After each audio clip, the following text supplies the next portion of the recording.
Another farm. My name is Efom Hine, and this is Efom TV. Thank you for subscribing to our channel, watching our videos. We thank you for the comments, the suggestions, and the many inputs that you guys make into our video and helping this community grow.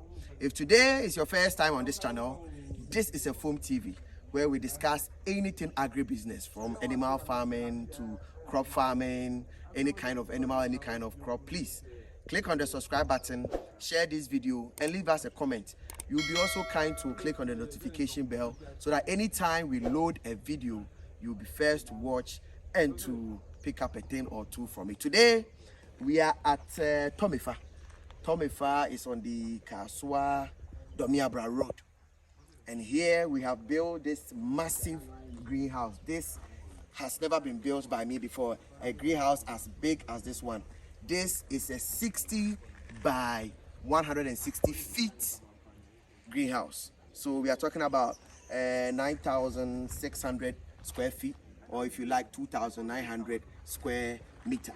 So I want to take you through, of course you've seen me do plenty greenhouses, snail greenhouses, but this is actually the first time you are seeing us do a greenhouse solely for vegetables. So you might have to we might want to pay attention to whatever we are doing here, so you can generate some interest.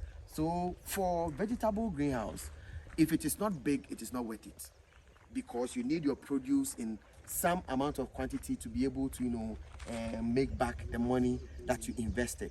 So that is why we went big on this one, a 60 by 160 feet greenhouse. As you can see, everything here is reinforced, from the metal to the block base that we did. It's just like the snail greenhouse, but better. So here, after we've done the greenhouse, we had to make our beds. First of all, we had to do a lot of work on the soil, because the soil here was just like the space outside. The crops were not growing very well. The soil itself was not very good, quite clayey, quite rocky, stony. And we had to dig out the topsoil, and now we have to introduce more black soil, more organic fertilizer to make it more productive. And as you can see, we made our beds, we did our irrigation system. Here we opted for the drip irrigation system, and there are quite a number of reasons why we do drip irrigation system. If you do the normal sprinkler systems, is good, it's very good.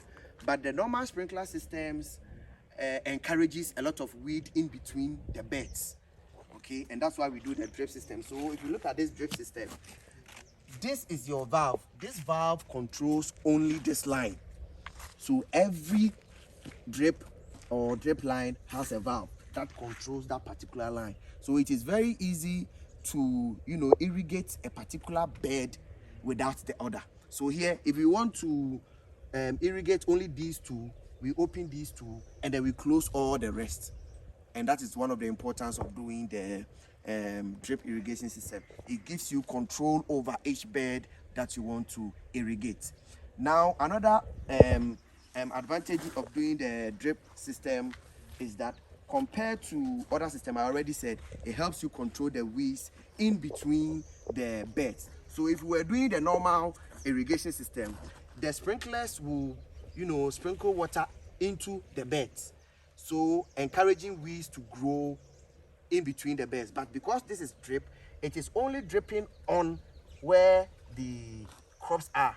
Now mind you, this is a 30 centimeter interval drip system, so it's very important that you know the different types of irrigation systems that you want and which particular one suits the crop or your agenda. So after doing everything, we have grown cucumber here. So this cucumber is barely a week old, and you can see how nice all of it has come up. All of it has come up. All of it has come up very nicely. Now if you look behind us, you can see a very sharp contrast. Look how weedy and grown this place is with weeds. Now this place just a week ago was like here. You might see a challenge.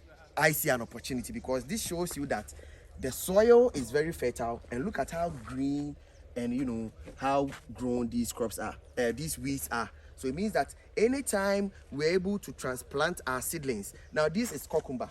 For cucumber, you don't need any nursing. So we just grow it as we want on the beds, and then it has grown very nicely like this. But for this part, we are going to grow cabbage. And if you look here, we have nursed our cabbage. Everything has come. All the seedlings, very strong, very healthy seedlings. And in about a week's time, we are going to transplant all these seedlings onto this field. Because the soil is very rich, the soil is very fertilized, the weeds are growing, abnormally. So we are going to wait until we are very close to transplanting the seedlings before we weed the whole of this area and do our transplanting. And so this shows you that compared to the normal way of growing vegetables, the greenhouse system of growing vegetables is comparatively superior, because I'll take you around the net and you see the number of insects, mosquito, other insects, other bugs that have gathered on the net. Now imagine that this net was not here, this shade net was not here, and every insect or every pest was allowed onto your crops. You can imagine the results. They are going to introduce more diseases, more pests onto the field, and therefore you are not going to get the best out of your production or out of your farm. So this greenhouse shows you that it helps prevent pests, it helps prevent diseases, it gives you better shade so that the overbearing sun does not also kill or burn your crops. And so I'm very excited about this project. Like I said, as soon as we go on to planting this part, which is the cabbage, I'm going to show you that one too. For now, we have done our irrigation system. Now the good thing about this irrigation system too is that this whole first part is controlled by one valve, and the second part is also controlled by another valve. I'll show you outside in a minute what I mean by that. So like I said, the drip system really gives you access and the flexibility to be able to design your irrigation system that best suits the crops that you want to do. So because we've been able to do two separate systems for the drip, we are able to grow one crop here, that is the cucumber, and then another crop here, that is going to be the cabbage. And so if you are really thinking about going into vegetable farming, then you should really be thinking about going the greenhouse way. Now this is the first major project that we are doing with vegetables. We hope to do more. There's also another big land just opposite this one where we hope to do our expansion. That's where our expansion is going to go, and then we can scale up. But already this is giving us a lot of exciting ideas as to what we want to do with it. And then we'll be sharing ideas, the footage with you, everything that goes on here. We're going to share it with you so that you guys know what exactly we are doing on the farm. So this is a Foam TV. Like I said, if today is your first time, click on the subscribe button, share our video, leave us a comment. If you have more knowledge or more experience in what we are saying, don't be stingy. Share it on the platform, let everybody learn, and they will be also glad to also contribute our quota. We hope to see you again another time when we post another amazing, exciting and entertaining video for you to enjoy. See you again another time. Bye bye.